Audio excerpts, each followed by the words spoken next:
Welcome to Army Controller Training Module.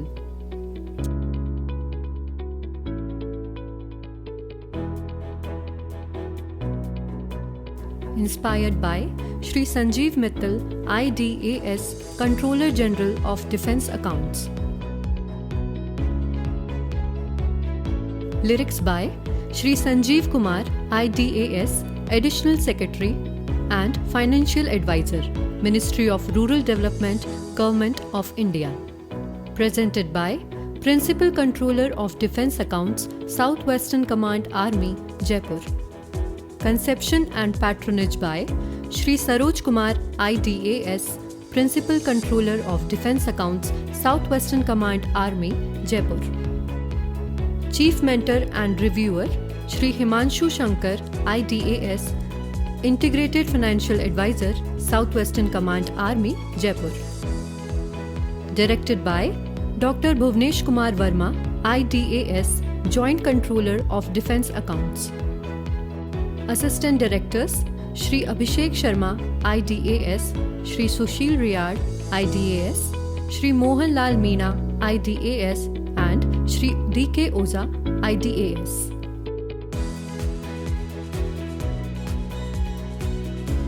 Defence Accounts Department comes under the Ministry of Defence with the Controller General of Defence Accounts as its head. It is one of the oldest central government departments functioning for more than 270 years. The duties of Defence Accounts Department are broadly audit, payment, accounting and financial advice to armed forces, ordnance factories, border roads, DRDO, Coast Guard, etc.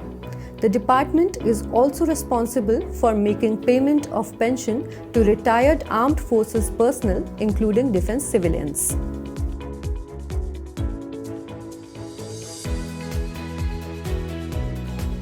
The quality policy is: the Defence Accounts Department is committed to render efficient, correct and prompt accounting, payment and financial services leading to customer satisfaction. It is also committed to render efficient audit services to ensure public accountability. The mission statement of our department is: we strive to achieve excellence and professionalism in accounting and financial services and in performing audit functions.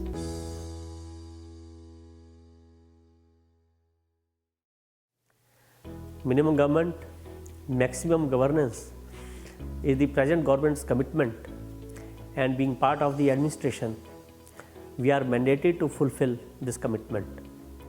As Defence Accounts Department, we are expected to provide effective financial advice, internal audit and efficient accounting services to Ministry of Defence and its organizations, including the three services.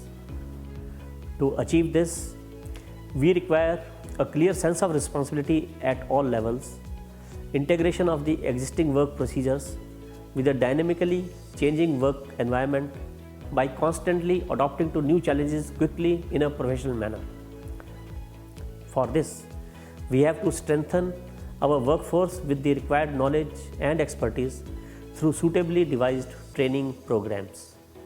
In this direction, I congratulate Shri Saroj Kumar, Principal Controller of Defence Accounts, Southwestern Command, for conceptualizing and creating the training module for the Army Controllers for meeting the departmental training requirements. Such effort is all the more commendable since it has been undertaken during the period of COVID-19 pandemic related national lockdown and its related restrictions on office functioning and travel. I have assessed these modules and it is my opinion that the contents of each video tutorial are adequate for providing in-depth knowledge about the subject as also its practical aspects through examples and case studies. I hope this Army Controller Training module will become a milestone in imparting departmental training online and shall further motivate other controllers to develop similar video tutorials on other topics as envisaged in the DAD Training and Development Policies 2019. Moreover, development of e-learning modules is the need of the hour for training of our officers and staff. Once again, I feel great pleasure in conveying my best wishes to all the officers and staff involved for contributing to the development of these training modules in a comprehensive and effective manner, especially in view of the fact that the entire exercise was carried out by officers and staff members of Principal CDA South Western Command. I hope to see more of such innovative developments in future for enhancing the training functions of our department. I would like to end with these few lines from Shri Amit Arjun Bhardwaj, a motivational expert. कुछ करना है तो डटकर चल, थोड़ा दुनिया से हटकर चल, लीक पर तो सभी चल लेते हैं, कभी इतिहास को पलट कर चल, मिलेगा तेरी मेहनत का फल, किसी और का ना इंतज़ार कर, कुछ करना है तो डटकर चल, थोड़ा दुनिया से हटकर चल. Thank you. जय हिंद.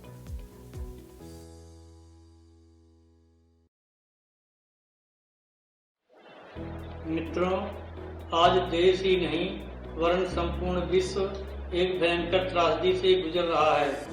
ऐसी स्थिति में सभी प्रकार के कार्य बुरी तरह से प्रभावित हुए हैं, फिर चाहे वो सरकारी कार्य हो अथवा गैर सरकारी कार्य. हमारे विभाग का एक महत्वपूर्ण कार्य अपने अधिकारियों व कर्मचारियों के लिए प्रशिक्षण की उचित व्यवस्था करना है, जिससे हम अपने निर्धारित कार्य को सुव्यवस्थित, दक्षता एवं गुणवत्तापूर्ण ढंग से संचालित कर सकें. वर्तमान विश्व त्रासदी को देखते हुए आज सभी जगह सामाजिक दूरी एक अनिवार्यता हो गई है, जिससे कि हम स्वयं को तथा अपने आसपास के लोगों को संक्रमित होने से रोक सकें. इसी को दृष्टिगत रखते हुए यह सोचा गया है कि हम प्रशिक्षण में ई लर्निंग माध्यम को अपनाकर अपने अधिकारियों व कर्मचारियों को ऐसे किसी जोखिम से बचाते हुए दूरस्थ प्रशिक्षण के माध्यम से प्रशिक्षित कर सकें. रक्षा लेखा महानियंत्रक महोदय के मार्गदर्शन में ट्रेनिंग मॉड्यूल इसी सोच का परिणाम है और इसमें हमने उन महत्वपूर्ण विषयों को समाहित किया है जो सामान्यतया कमांड पीसीडीए सीडीए के लिए अति आवश्यक हैं.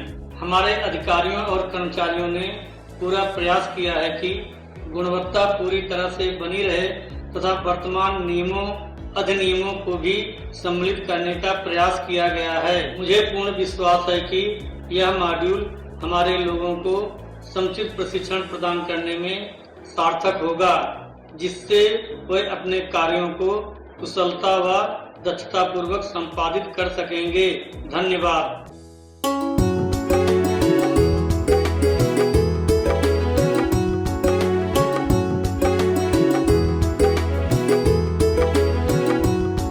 सर्वश्रेष्ठ हो, सर्वप्रिय हो, कार्य करें सर्वोत्तम, यही हमारा मूल मंत्र हो, यही हमारा लक्ष्य परम.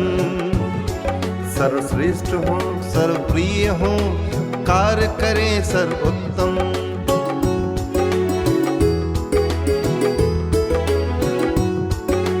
नमन करें उन सेनानी को, नमन करें उन सेनानी को, कष्ट निरंतर पाते हैं, मातृभूमि रक्षा हित प्राणों की बलि चढ़ाते हैं, प्राणों की बलि चढ़ाते हैं. सर्वश्रेष्ठ हो, सर्वप्रिय हो, कार्य करें सर्वोत्तम, यही हमारा मूल मंत्र हो, यही हमारा लक्ष्य परम. सर्वश्रेष्ठ हो, सर्वप्रिय हो, कार्य करें सर्वोत्तम, यही हमारा मूल मंत्र हो, यही हमारा लक्ष्य परम.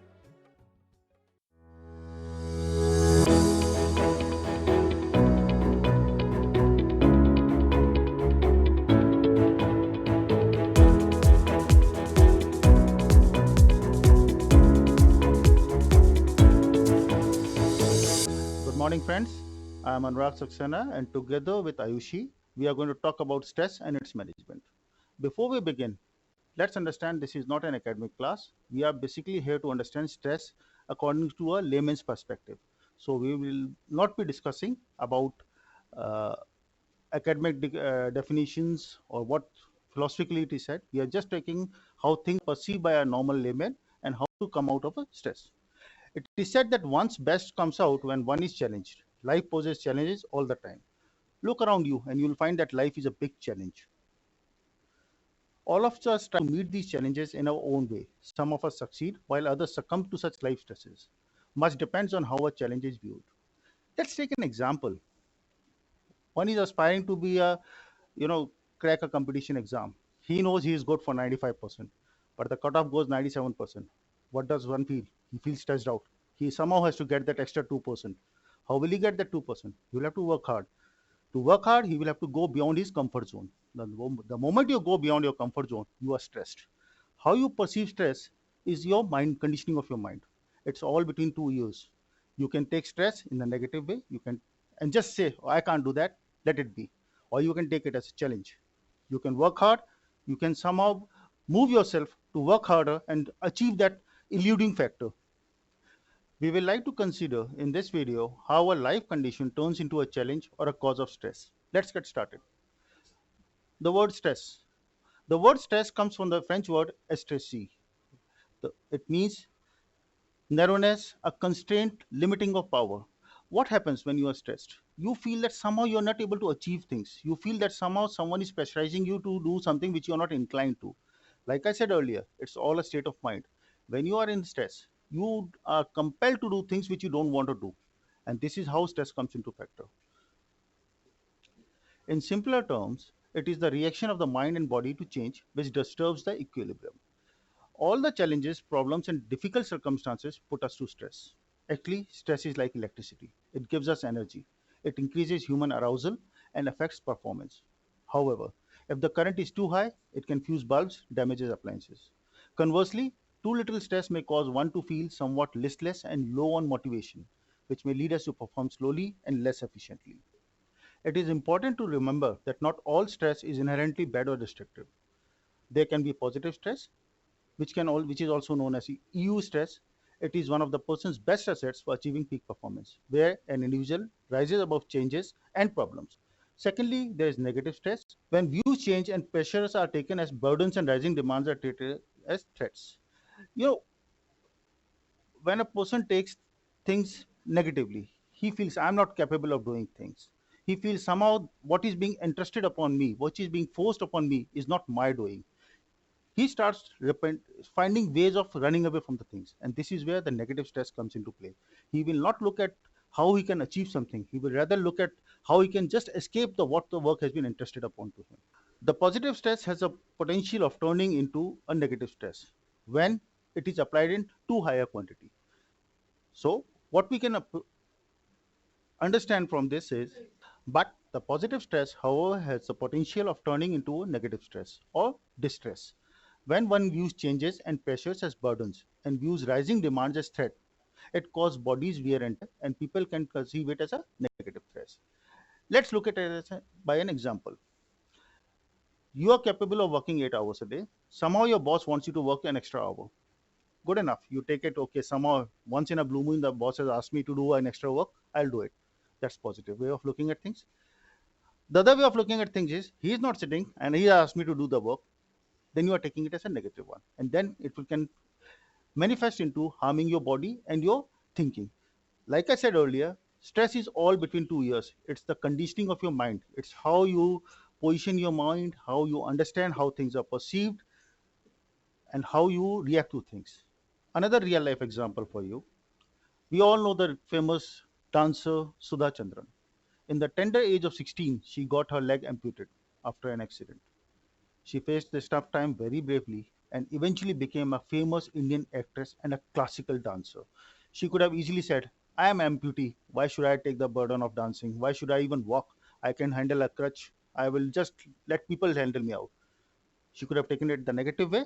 She took it the positive way. The outcome of your future, the outcome of what you become, is basically how you condition your mind to be. On the other hand, we may hear many cases of students committing suicides on just failing or not performing well in their examination. That's negative stress, a very harmful factor. Everyone has a different perspective of stress and a different strategy to deal with it. Now, who all individuals are prone to stress? Everyone is prone to stress. You, me, this guy, that guy, everyone. No one can say that he's immune to stress. How you handle stress is what makes the difference. These are a list of some of the generic people who are more prone to stress. Like I said, everyone is prone to stress, but these are people who are more prone to stress. Oversensitive people. These are people who are too easily bothered or get offended by even a small change in his surroundings, either at home or at workplace. Mahatma Gandhi had said, there is more to life than increasing its speed. Overambitious people are taking too much, too fast, without much regard for the practical restrictions on the scope and pace of their plans. These are another set of people who are very ambitious. Then, people overtly attached with families. People overtly attached with families are those who are only concerned with minor issues, rules or formalisms, and day to day hassles in their life. The moment something happens with their family, they are stressed. People who are not adequately motivated are people who, who cannot channelize their reactions to difficult situations in the right direction. They are laid back people. They feel what they have achieved in life is good enough. They don't want to move further in life. They're not motivated per se. They're just simply, okay, that's life, I'm enjoying my life, good enough.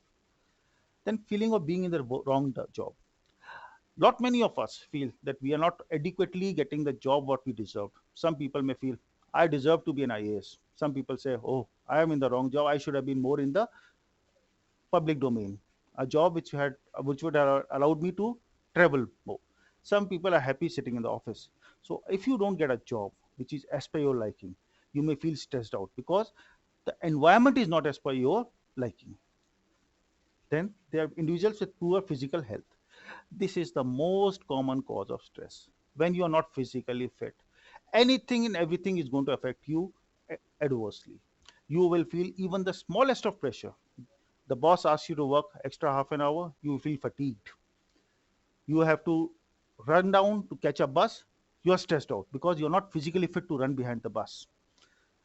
You have a quarrel with your spouse, you feel mental tension going. Reason being, you're not mentally strong. You feel, oh, things should be done either my way or they're wrong. These are people who get worked out very easily. So individuals with poor physical health and weak constitution would be more vulnerable than those who enjoy good health and strong constitution. Now we have been talking about some changes that cause stress since the beginning of this video. That stress is the reaction of body and mind to change. So what are these changes? Let's have a look. In order to understand better, we have broadly categorized these changes. The first one is life events. From the moment we are born, we learn to cope with small everyday changes, but major life events can be stressful because they disturb routine and cause upheaval. For example, change of location when got transferred, change of officers, colleagues, subordinates, change of dwelling places, change of schools for children, change of job content, etc. Now, the second comes is traumatic events. These include being involved in a variety of extreme events such as fire, robbery, death, accident, etc. Now, the third comes is hassles. These are the personal stresses we endure as individuals due to the happenings in our daily life, such as office friction, noise, bad interpersonal relationships. These all get reflected in our behavior as well as our work performance. It is well said that it is not stress that kills us, it is how we respond to it. Now, we will see how people respond to various stressful situations. There are four major effects of stress associated with the stressed state. First among them is emotional effects. Those who suffer from stress are far more likely to experience mood swings, show irritating behavior, anger, anxiety, and depression. Now comes the physiological effects. When a body is placed under physical or psychological stress, it increases the production of certain hormones, such as adrenaline, and this hormone changes the heart rate, blood pressure levels, metabolism, and physical activity. This is useful when we are under pressure for short periods of time, but it can be extremely damaging to the body in the long term effects. The third comes cognitive effects. If pressure due to stress continue, one may suffer from mental overload, cause individuals to lose their ability to make sound decisions, poor concentration, and reduce short-term memory capacity. The fourth and the last one is behavioral effects. These are the most common effects seen in the people who are stressed. Stress affects our behavior in the form of eating less nutritious food, increasing the intake of stimulants such as caffeine, excessive consumption of cigarettes, alcohol, and other drugs, disrupted sleep patterns, and reduced work performance. We often experience lack of time and have a constant feeling that something needs to be done. Now, coming over to the causes of stress. The first one is bad leader or an indecisive boss. The leader or the boss who lacks managerial skills, lacks decisive power, often creates a stressful working environment for others as well as for himself. We often seek for promotions and appraisals, and it largely depends upon the annual confidential report which is prepared by our seniors, how they find our work and our abilities. Now, the third comes the lack of recognition. We all want recognition for the work we do, but when it doesn't happen, we often feel stressed and demotivated. Now, the next comes the fair play or justice. Whenever we feel that there is a favoritism involved or there is a nepotism involved in our day to day work, in our office work, we feel stressed. Next comes the leave management. This is the most commonly seen in our offices that there is a hassle every day in order to grant permission to and to apply for leaves. Now, whenever our boss is not satisfied with our work or he criticizes us, he scolds us in front of many people, our colleagues, we often feel stressed as we feel our self respect is being compromised.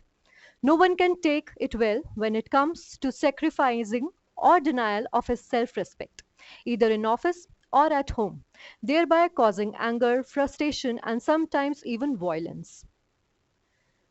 Now comes the poor living condition. When the basic necessities of life are not met, the stress eventually becomes the part of life. Now comes the separation from family and loneliness. An empty mind is a devil's workshop.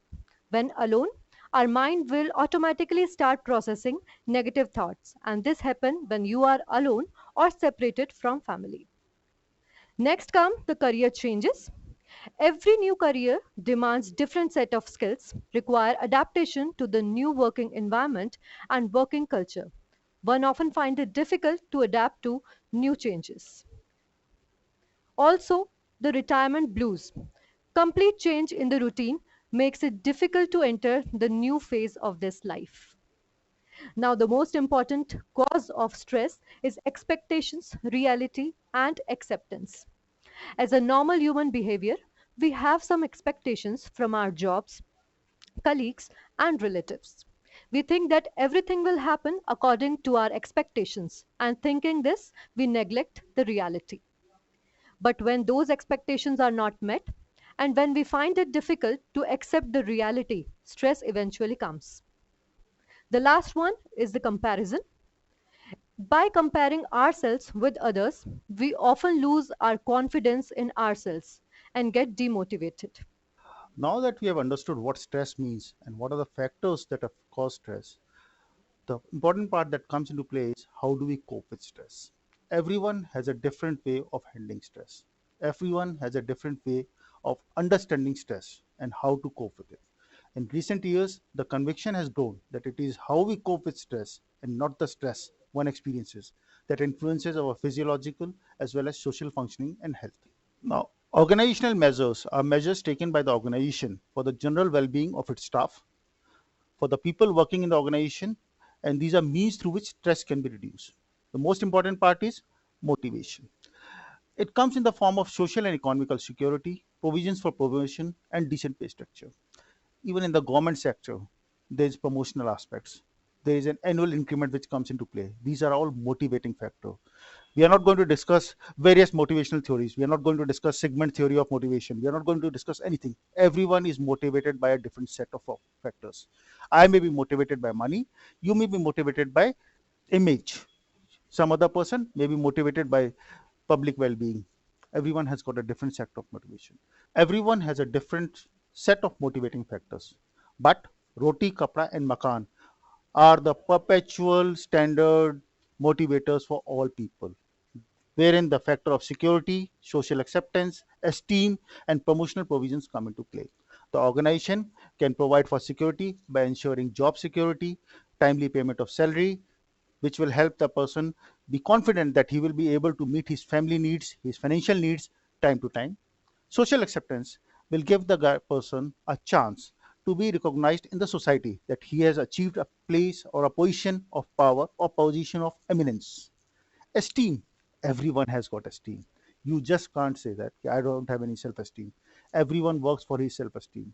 One may not accept it, but somehow longing for recognition. Promotional provisions is the most important part. Even the government has provided for timely upgradation of pays even if you are not promoted. These are what organizational factors are there which can motivate a person. Increase in communication. A person sitting in isolation is likely to develop some negative thoughts. Like Ayushi had told before, an empty mind is a devil's workshop. You put a person in isolation, he is going to have some negative thoughts cropping. What are the others talking about me? I don't think he's going to like my work. There's a conspiracy going against me. These are some very common thoughts which occur when you are alone. But when you're communicating with people, all these things are relegated in your mind. They go on the back burner. You don't think about things. So the more you communicate, the less stressful you are. Quality of life. Now, everyone longs for a good life. He should be well dressed. Like I said, roti kapra and makan. He should be having proper shelter. The kids must be going to a good school. These are all factors which can be used to motivate a person to have a good life. Improve working environment. Now, every organization has some limitation as far as infrastructure is concerned, but the infrastructure could be judiciously used to motivate the employees. We can provide improved working environment via adequate infrastructure, proper facilities, ensuring the safety of women, like having proper crash, maybe a woman's room. We should have proper facilities, maybe a recreation rooms, eating lounge, maybe a garden if you have the space. But these all factors improve the working environment. You feel relaxed when you go. When you go to your office, you should not feel stressed out. Okay, oh, I have to go to my office. फिर से जाना पड़ेगा. When will this Friday come? Rather, you should be looking forward to Mondays. The person who is looking forward to Mondays is the least stressed one. The person who is looking towards Fridays is the most stressed one. Create transparency. Now, every organization has got a fixed hierarchy. When we have a fixed transparency, whereby the person knows whom he has to report and what is his job profile, he will not be stressed because he knows what is expected out of him and he will work hard to perform as per the expectations. But when the transparency is not there, he doesn't know what is expected out of him, what all is his job profile. He may be at seas, understanding, okay, maybe I have to do this, maybe I have to do this, maybe this is not in my job profile, and he will waste all his time finding out what his job profile exactly is. Okay. Now, some tips at individual level to minimize risk of stress. The way we cope with stress often depends on rigid, deep-seated beliefs based on experience. I may have had a bad experience with one of my bosses. I am bound to take every boss action in a negative way. I have had a very good experience with my past boss. He was very helpful. He was understanding. I am likely to take my next boss in a very positive frame of mind. So, experience plays a major role.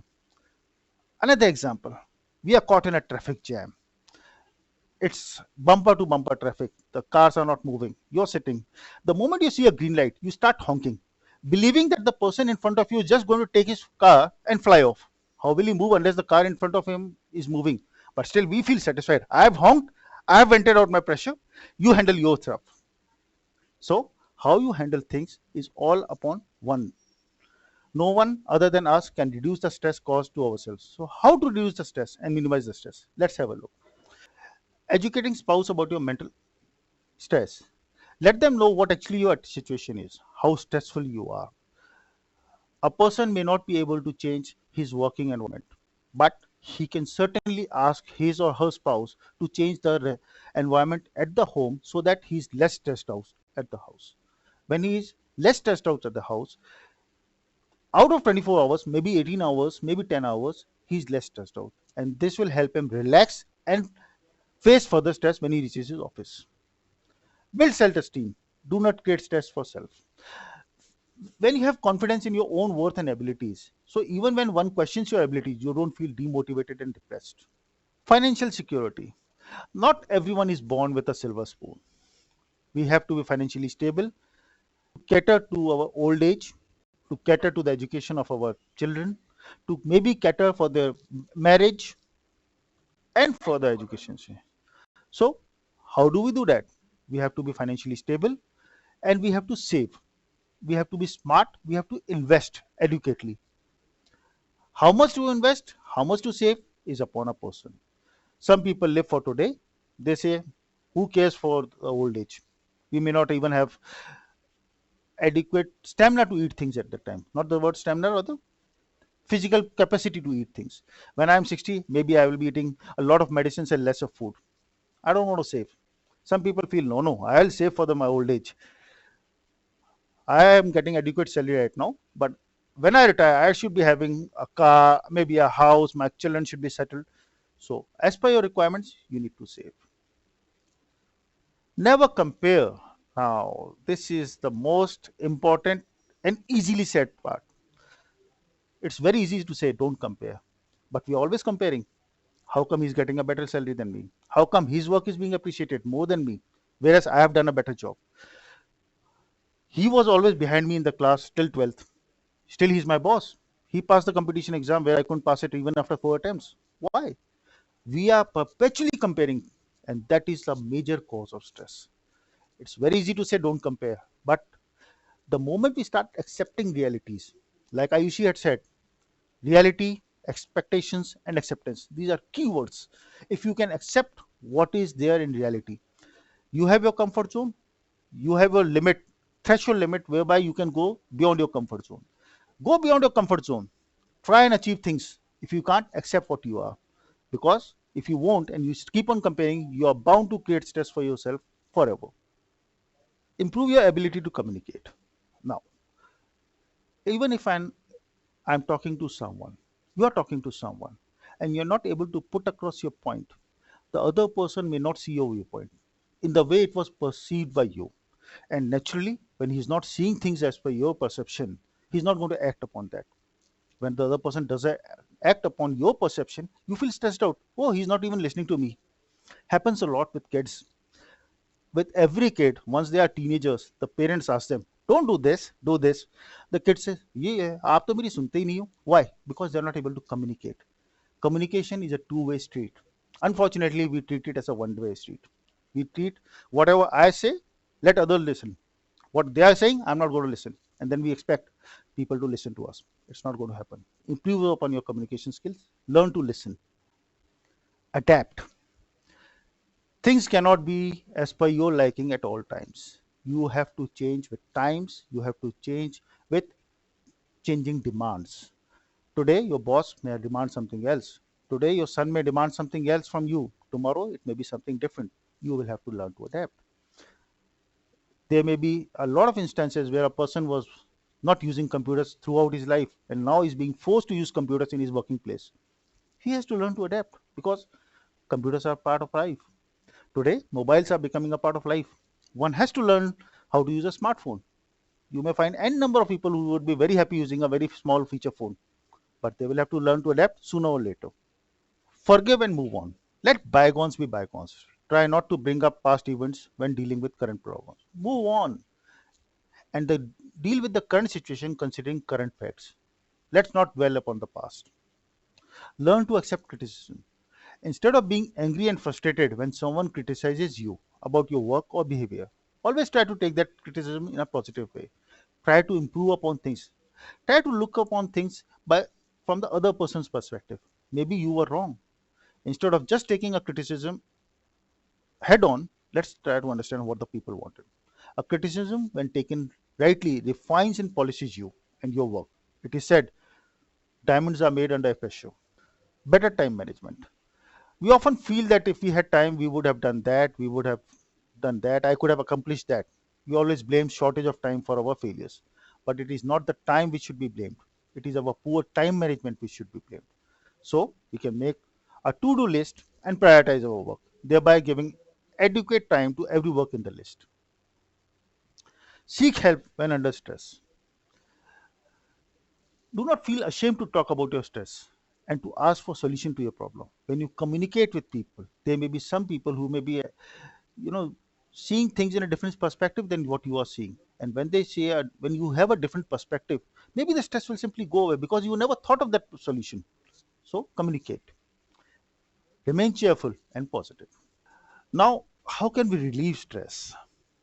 Let's look at some of the few ways through which we can relieve stress. Take regular holidays. This is recommended in every job in order to rejuvenate and take a break from the routine so as to have full enthusiasm when resuming work. Eat regular and healthy meals. A healthy mind resides in a healthy body. You cannot have a unfit body and a healthy mind. So, to keep healthy mind, to remain unstressful, keep a healthy body. That can be done through regular meals and healthy meals. Avoid junk foods. They somehow add up to your body fat. Avoid excessive caffeine, alcohol, and tobacco. It's purely a personal choice whether one wants to consume alcohol, tobacco, or caffeine. But ati sarvatra varjayet. Excess of everything is bad.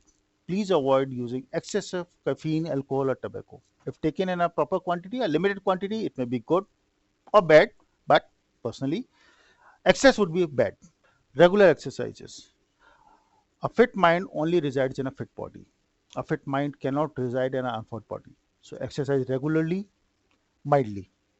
Understand your body's limitation. Start with mild exercises and then go on as per your body's capacity. Develop hobbies in order to refresh your mood and divert yourself from day to day stressful situations and tiredness. One should always develop a hobby.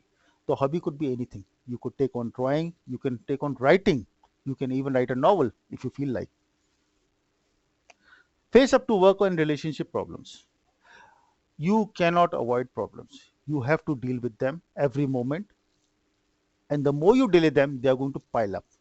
So face them now, handle them now. Recognize your own threshold levels of stress. As said before, everyone has a different threshold level of stress. I may be able to cope up with, say, maybe 10 hours of work. You may be able to cope up with 12 hours of work. You have a different capacity. I have a different capacity. We cannot equate out people. Okay, since that person is working 12 hours, you should be working 12 hours. Some people can work only 4 hours a day. Fair enough. Understand your limitations and work according to it. Now, coming over to the stress management techniques. Stress management consists of making changes to your life if you are in a constant stressful situation. You cannot always control what goes on outside, but you can always control what goes on inside. We will now focus upon preventing stress by practicing self care and relaxation techniques when stressful situation occurs.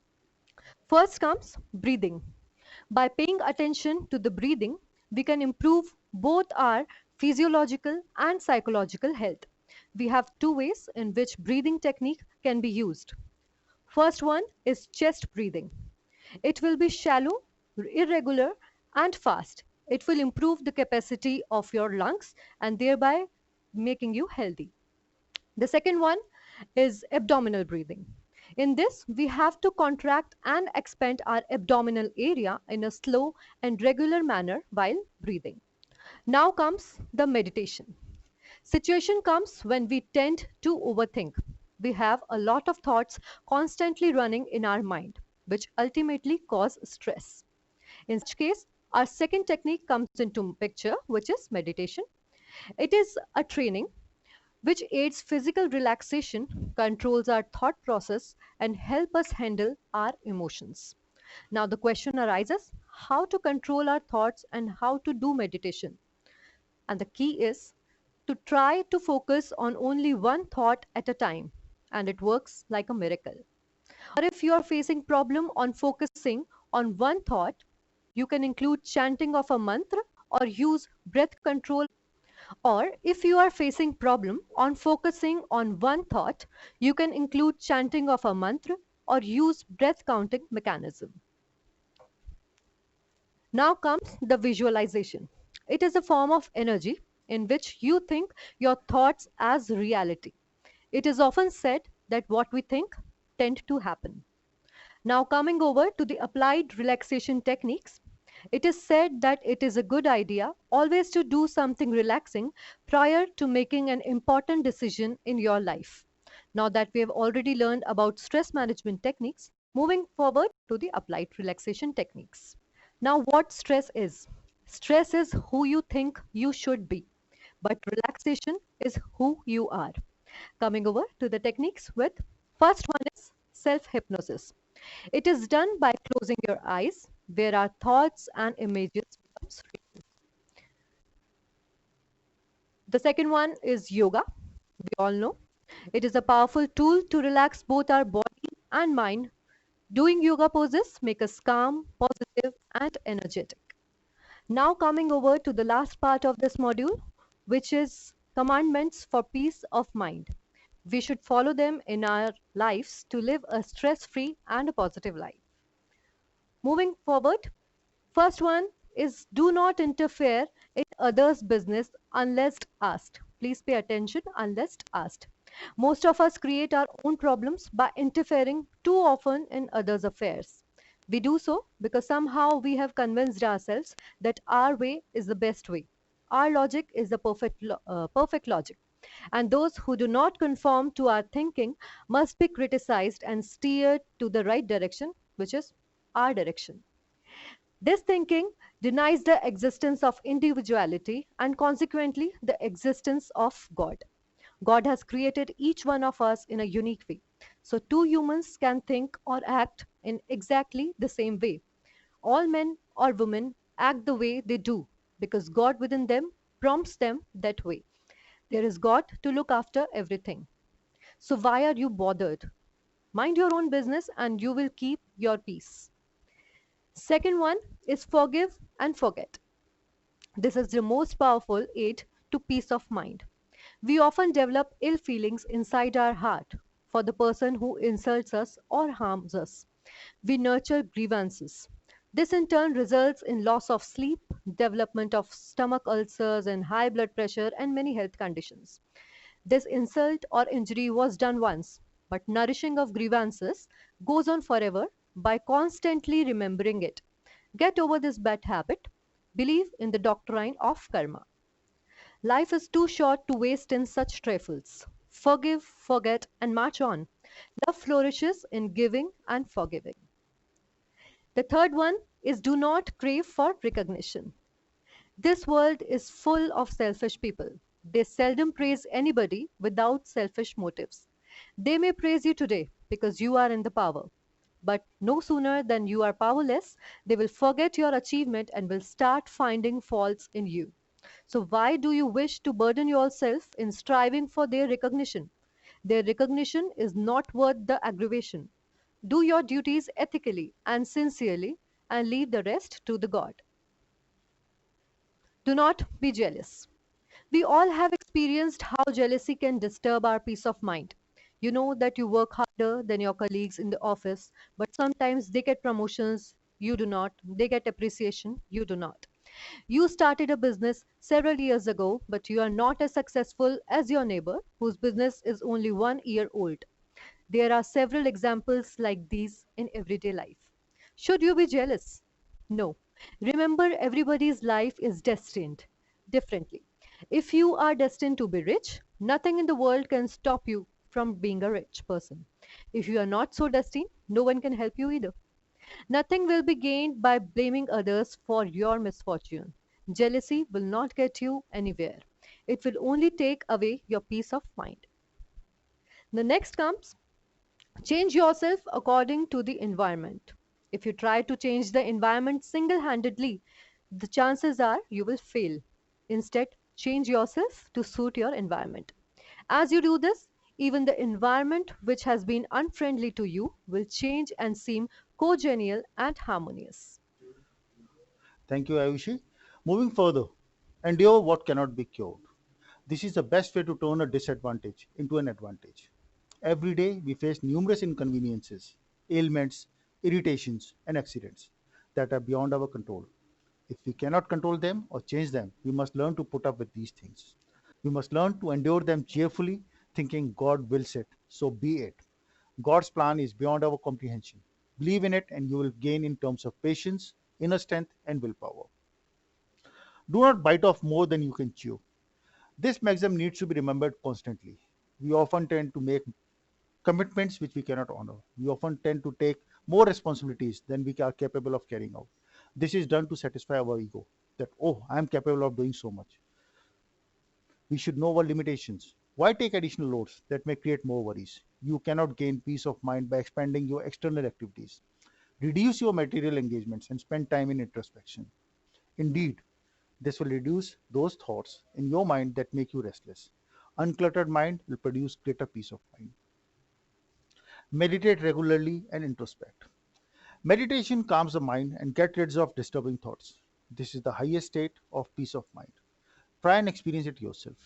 If you meditate earnestly for half an hour every day, your mind will tend to become peaceful during the remaining 23 and a half hours. Your mind will not be easily disturbed as it was before. Introspect. If we can find time at the end of the day, maybe when we are going to sleep, of what all happened during the day, we can find what exactly went wrong during the day. Maybe it was our fault, maybe it was someone else's fault. Maybe we can think over how we could have reacted in a better way so that things could have been different. Introspection comes into play. Never leave the mind vacant. All evil action starts in a vacant mind. Keep your mind occupied in something positive, something worthwhile. You can actively follow a hobby, do something that holds your interest. You must decide what you value more, money or peace of mind. Your hobby, like social work or temple work, may not always earn you more money, but you will have a sense of fulfillment and achievement. Even when you are resting physically, occupy yourself in healthy reading or mental chanting of God's name. Do not procrastinate and never regret. Do not waste time in protracted wondering, should I or shouldn't I? Days, weeks, months, and maybe years may be wasted in that futile mental debating. You can never plan enough because you can never anticipate all future happenings. Value your time and do the things that need to be done now. It does not matter if you fail the first time. You can learn from your mistakes and succeed the next time. Sitting back and worrying will lead you to nothing. Learn from your mistakes, but do not brood over the past. Do not regret. It is a beautiful saying we all have heard. Why cry over spilled milk? Whatever happened was destined to happen only that way. So stop regretting it. Take it as a lesson or try to fix it and move forward. So the next time you are stressed, take a step back, inhale, and laugh. Remember who you are. You are never given anything in this world that you can't handle. Be strong, be flexible, love yourself and others, and always remember just keep moving forward. I hope you have enjoyed this and this will prove fruitful for you in future. Thank you.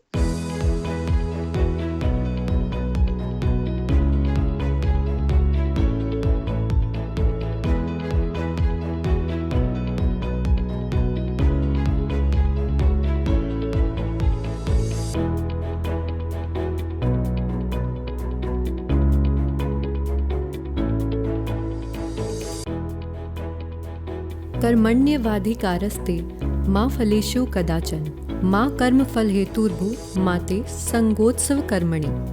अर्थात आपको अपने निर्धारित कर्तव्य का पालन करने का अधिकार है, लेकिन आप कभी कर्मफल की इच्छा से कर्म मत करो। कर्मफल की अपेक्षा से आप कभी कर्म न करें, न ही आपकी कभी कर्म न करने में प्रवृत्ति हो।